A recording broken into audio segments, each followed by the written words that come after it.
Hi, it's Steve from PartSelect. Today we're going to show you how to change the ice bin on your refrigerator. That's a pretty easy job.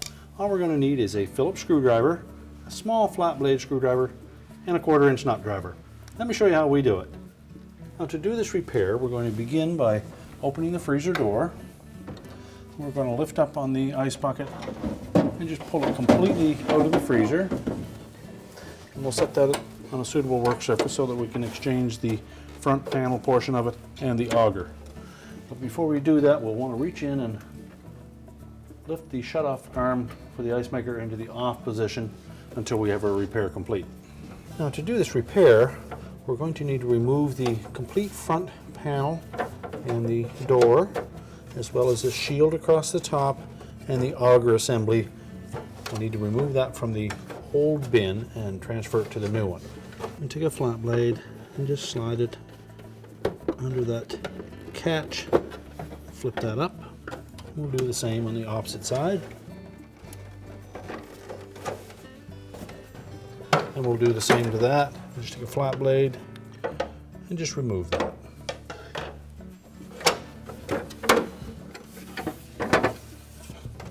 Now next, we're going to remove 2 Phillips screws inside of the bin that hold the front to the bin. And we're going to turn that around and remove 2 screws from the bottom. Now we can separate the front from the bin. We'll just slide right off, and then we can set that aside. Now with the front off, we now need to remove the auger assembly and the chopper blade assembly, and it basically has to come off in one piece. So we're going to start by removing the 3/4 inch hex head screws. Next, we'll remove the screw that secures that mounting bracket for the crusher actuator arm. Now it has a spring on it, so just take note of how that spring is mounted onto the base of that bin. So we'll remove the screw and then just let that hang freely. Then next we're going to remove 2 more Phillips screws at the front bottom of the bin. Pull that forward enough, we'll detach the lip at the front that engages the front of that bin. Then we can just slide the whole assembly out through and discard the old bin. So we'll just discard the old bin. We'll take our new one, and we need to put that assembly back into that. And the trick on installing this is to make sure that we have that lip on the top of this mounting plate roll over the front of the bin, and then there's a couple of notches, one on either side, that these little tabs need to fit into. Now at the same time, we need to ensure that the bearing stays on the back of the auger and fits into that opening. So we just hold that assembly together at the front. We won't worry too much about the lever for the crusher. I'm just going to get it roughly into position, and we'll reach through the opening at the back to help guide that bearing into place. At the same time, we're going to hook the top of that mounting plate over the front of the bin and make sure that the tabs hook into the little slots. And then while holding that all together, just turn it upside down. And then we can pull the bottom of that mounting plate against the bin so that we can install the 2 screws.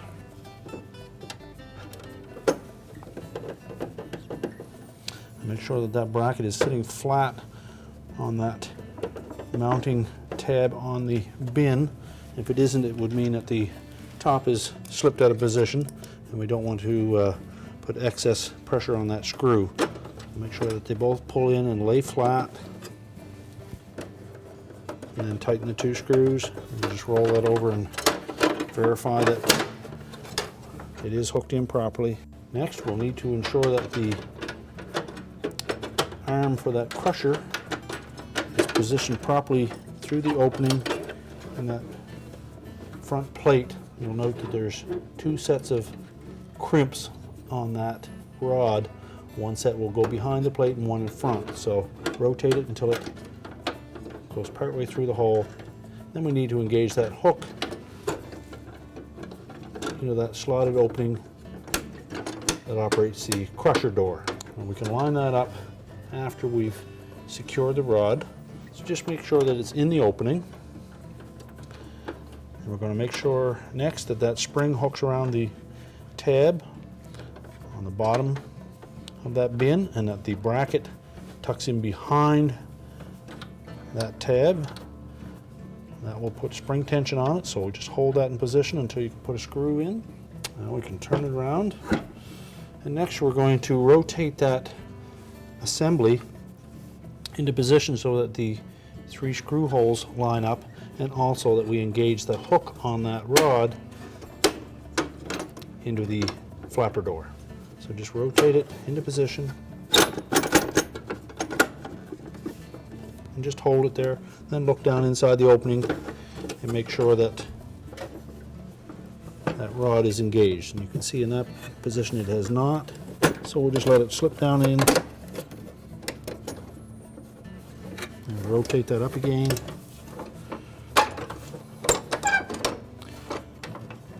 And now we can see that we have that rod firmly in that slotted opening on the door. Just hold it in that position and then locate one of the screws, install it. And don't tighten that too securely yet, just enough to hold it in position. And we're going to go about 180 degrees opposite that screw, find another spot, and we'll install this one. And again, we won't tighten that too tight yet. Now once you have 2 screws in there, again verify that that rod is hooked into the door, and you should be able to operate it from the back just by pushing down on that lever, and that will engage the crusher door. Now we can put the remaining screw in and tighten all 3 of them. Now we're ready to put the front back on. So we'll start by laying the front panel face down, and then we'll lower the bin assembly into position. We'll locate those 2 holes in that mounting bracket over the 2 holes on the back side of that front panel. We'll insert one of the screws, and don't tighten that one yet until we put one in on the opposite side, and snug them both up.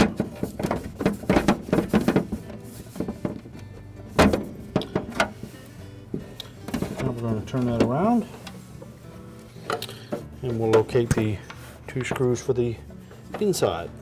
And I find it helpful if we put the one in on the right hand side first.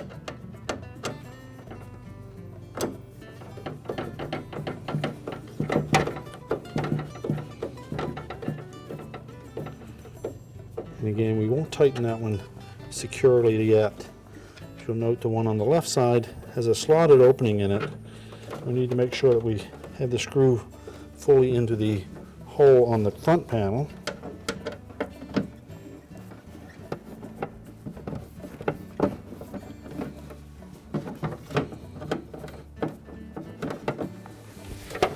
And then we can tighten that one up.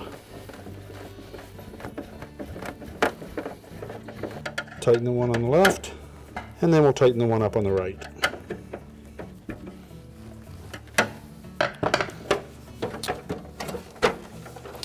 Next, we'll put that guard back in position, keeping the ridged edge towards the front, and just snap it onto the side rails of the bin. And then just push it forward until it touches the front panel. And now we're ready to put the bin back in the freezer. So now we'll just open up the freezer door again. We're going to slide that bin in on top of the rails. Make sure it locks in position. open up the door and reach in and flip the shutoff arm down on the ice maker. And our repair is complete. I told you it was an easy job. Thanks for watching, and good luck with your repair.